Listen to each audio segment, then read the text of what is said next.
लेके जाओ ठाकुर के पास और सौंप दो उसे ठाकुर को। बोल दो कि जो भी करना है कर ले नैना के साथ, और इस बात का वीडियो भी बनाओ और हमें भेजो। देखो चुटकी, मेरी चुटकी, ये कैसे दिन देखना पड़ रहा है हमको। हमारी चुटकी शैतानों के हाथ में है और हम कुछ नहीं कर पा रहे हैं।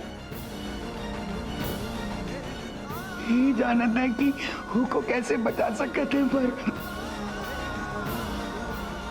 कुछ नहीं कर पा रहे। मैं ये करने के लिए तैयार हूं।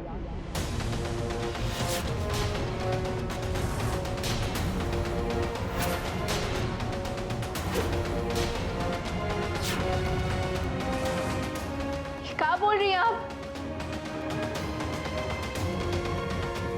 पागल हो गई है क्या करने के लिए तैयार है? आप ऐसा कुछ नहीं करेंगे। मुझसे कहा गया है कि मैं ठाकुर की धर्मपत्नी हूं।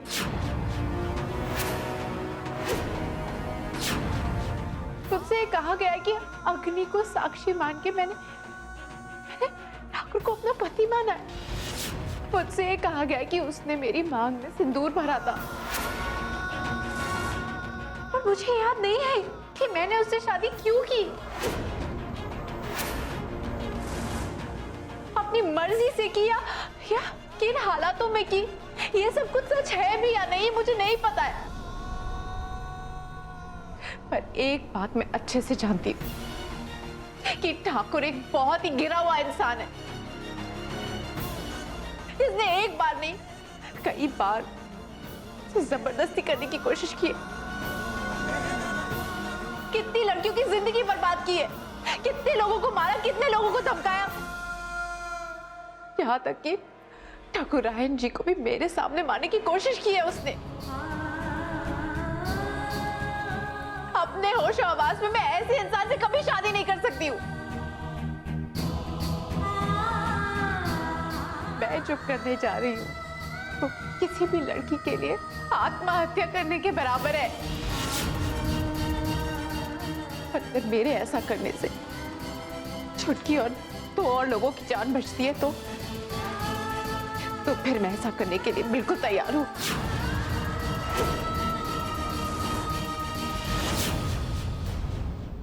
वैसे सोच भी कैसे सकती है दीदी? एक बात कान खोलकर सुन लीजिए, आप ऐसा नहीं करेंगी। पवित्रा, ये छुटकी की जिंदगी का सवाल है।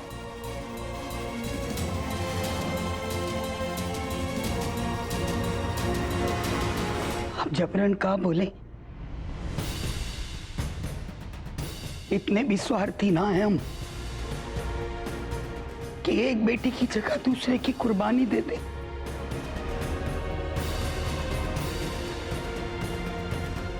तुम ऐसा कुछ नहीं करोगी। पर भाई, छुटकी का क्या होगा?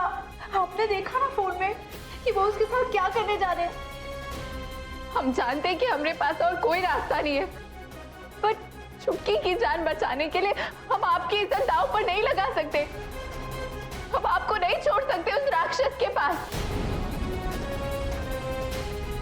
आप एक बात अच्छे से समझ लीजिए, आप जो करने के लिए तैयार हैं, उससे इस परिस्थिति का हल नहीं निकलेगा।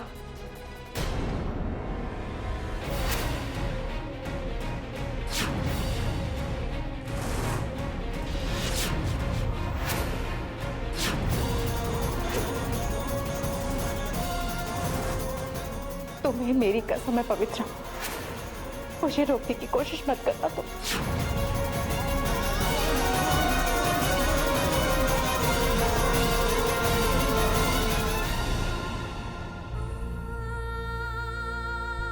पवित्रा,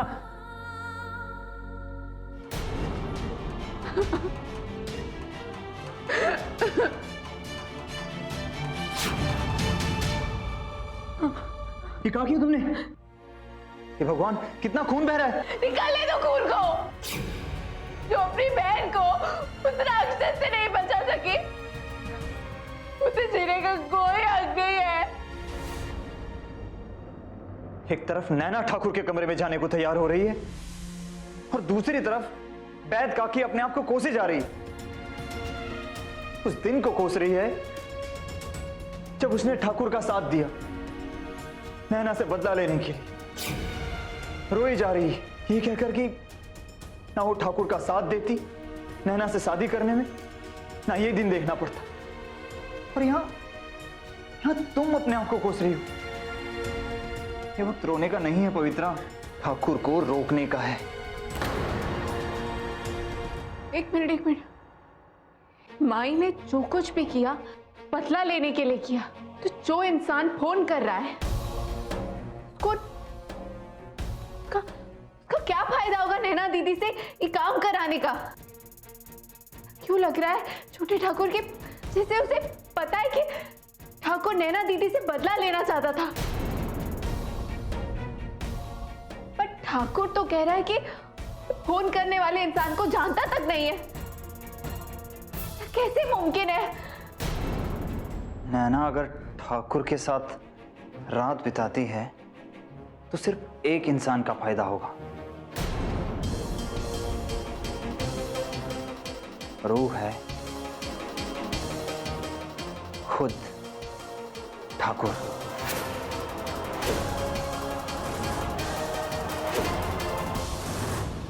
का मतलब ठाकुर सारी चाल चल रहा है और हमें ये सोचने पे मजबूर करा रहा है कि कोई और है जो इस साजिश में शामिल है।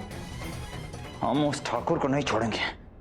नहीं छोटे ठाकुर, हम ठाकुर को उसी की जाल में फंसाएंगे ताकि वो कबूल कर सके कि कोई और नहीं है।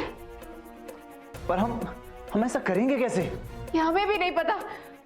हम बस इतना चाहते हैं कि हमें जो कुछ भी करना है जल्दी से जल्दी करना होगा, क्योंकि अपनी छुटकी चाची जी और डिम्पी दी की जान खतरे में है। और अगर मान लो नैना ठाकुर के साथ रात बिता भी लेती है तो इस बात का क्या भरोसा है कि वो छुटकी को छोड़ देंगे? हाँ, आप ठीक कह रहे हैं। बात का तो कोई भरोसा नहीं कि वो लोग छुटकी को छोड़ देंगे। हम ठाकुर से तो बात नहीं कर सकते, पर नैना दीदी से तो बात कर सकते हैं ना।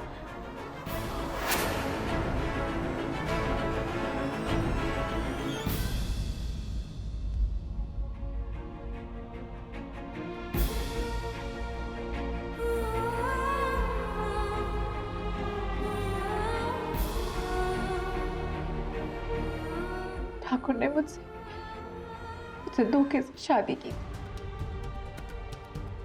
मेरी मांग में ये सिंदूर भरा था, तब मुझे नहीं पता था कि वो इतना गिरा हुआ इंसान है। पर आज छुटकी को बचाने के लिए मैं भूल जाऊंगी कि वो एक राक्षस है, और सिर्फ ये याद रखूंगी कि मैंने उससे शादी की थी।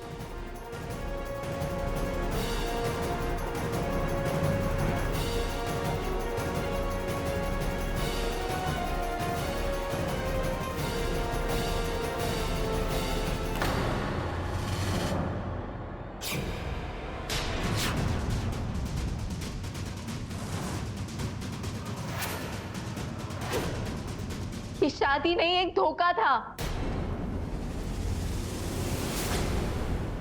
कोई जरूरत नहीं है दीदी ठाकुर के नाम का सिंदूर लगाने की, या इस शादी की कोई रस्म या वादा निभाने की। ना हमारे लिए, ना छुटकी के लिए, और ना किसी के लिए। हम आपको आपकी जिंदगी के साथ नहीं खेलने देंगे दीदी। रो मत दीदी, हम है ना आपके साथ। हम हमेशा आपके साथ हैं, हमेशा आपकी रक्षा करेंगे, क्योंकि हम दोनों बहनें हैं। हम हमेशा आपकी रक्षा करेंगे, और दुनिया की कोई भी चीज इस सच को झुठला नहीं सकती है। हम दोनों की जिंदगी का सबसे बड़ा सच है।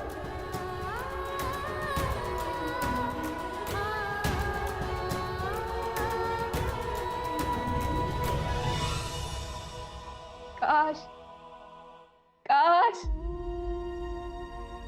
कि याददाश्त नहीं गई होती, कोई याद होता कि पिछले 14 सालों से हम एक दूसरे से अलग थे और उन सारे 14 सालों में आप हमें ढूंढती रही। फिर जब आप हमसे मिले, याददाश्त चली गई।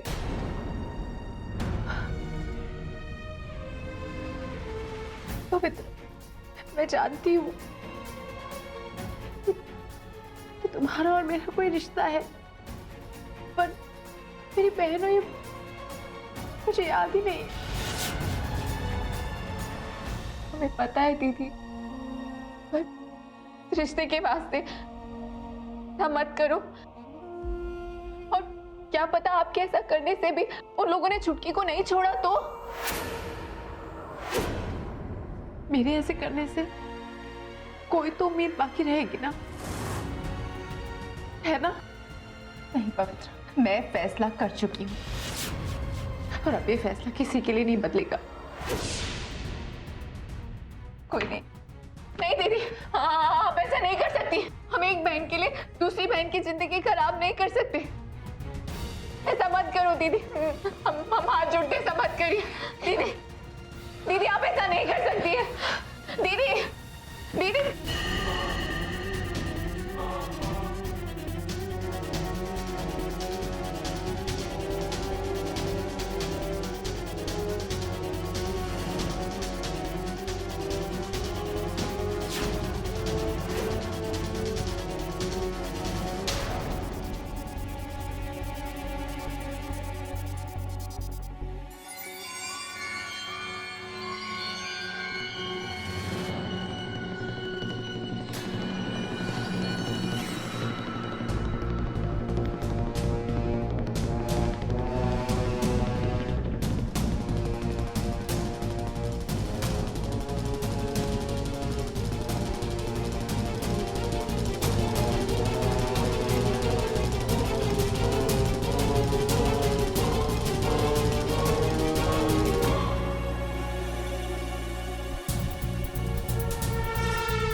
दीदी दीदी, आपको राम जी का वास्ता। दरवाजा खोलो।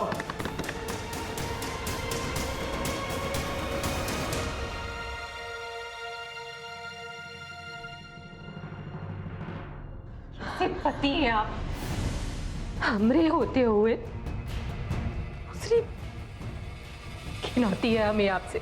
दूसरी औरत नहीं है ये भी हमारी पत्नी है।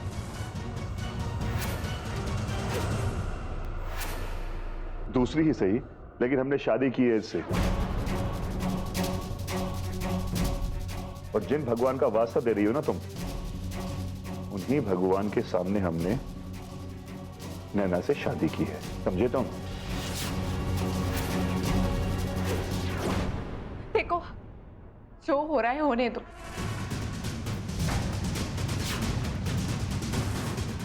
शायद मेरी किस्मत में यही लिखा है। अगर आपकी किस्मत में ये लिखा है तो हम किस्मत को भी चुनौती दे देंगे। हमरे जीते जी ये पाप नहीं हो सकता है। चलिए हमरे संग। पवित्र,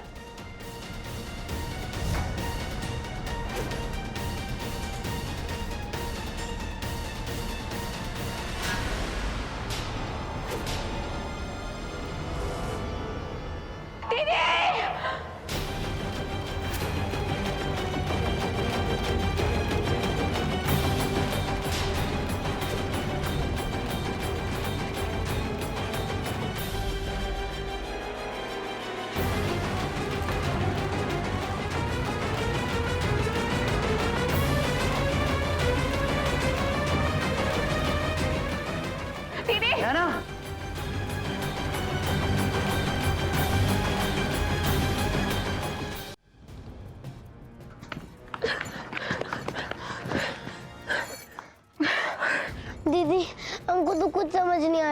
चारों तरफ जंगल ही जंगल है।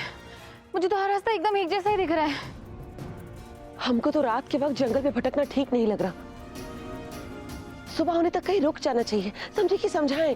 समझ तो गए चब्स, पर इस जंगल में रुकेंगे कहाँ?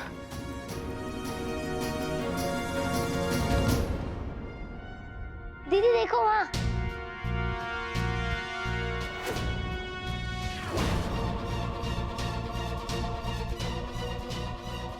हम ढूंढ भी नहीं पाएंगे। चलो जल्दी चलो। आप लोग फिक्र मत कीजिए, इनका घाव बहुत ज्यादा गहरा नहीं है। मैंने इन्हें इंजेक्शन दे दिया है, ये बहुत जल्द रिकवर हो जाएंगे और मुझे उम्मीद है कि ये सुबह तक होश में आ जाएंगे। थैंक यू डॉक्टर साहब, आप इतनी रात को नैना को देखने घर आए। ये तो हमारा फर्ज था छोटे ठाकुर साहब। अच्छा हम चलते हैं, फिर सुबह आएंगे इनसे मिलने के लिए। जी।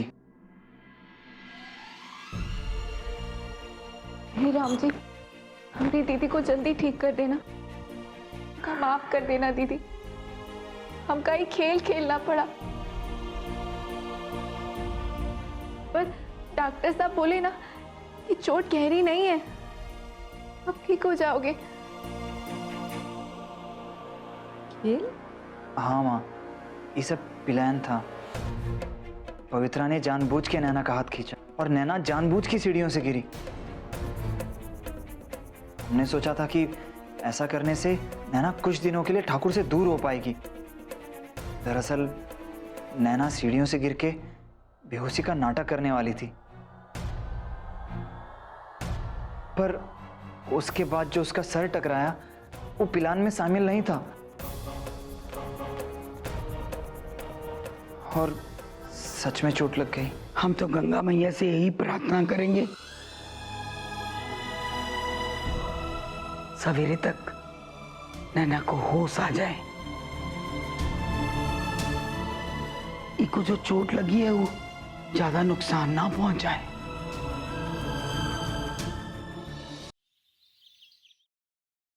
दीदी को होश आया? नहीं, अभी होश नहीं आया है। तुम कहाँ गई थी? आज तीज है ना, तो पूजा करके आ रहे हैं।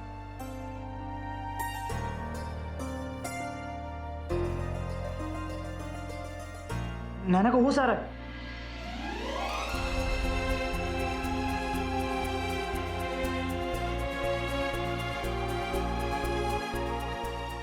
दीदी, नैना, दीदी, दीदी,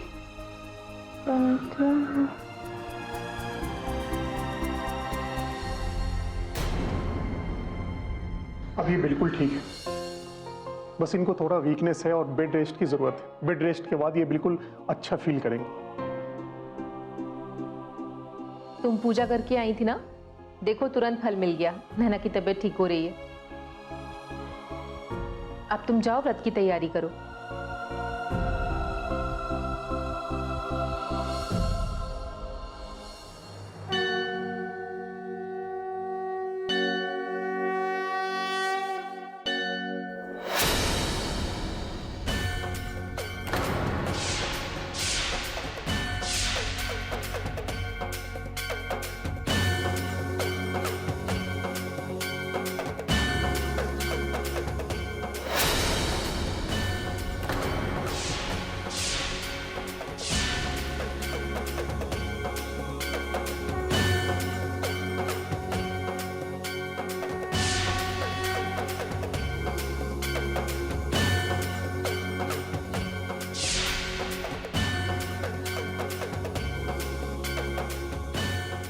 साथ दीजिए।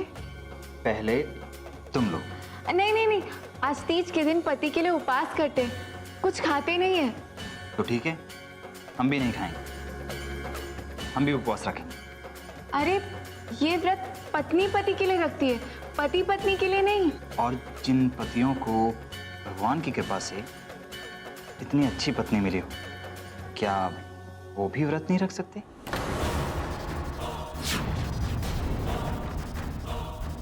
ने 4 घंटे में मुझे गांव के पास वाले शिव मंदिर में मिलने के लिए कहा। शादी का जोड़ा पहनकर तो मुझे तैयार करोगे ना?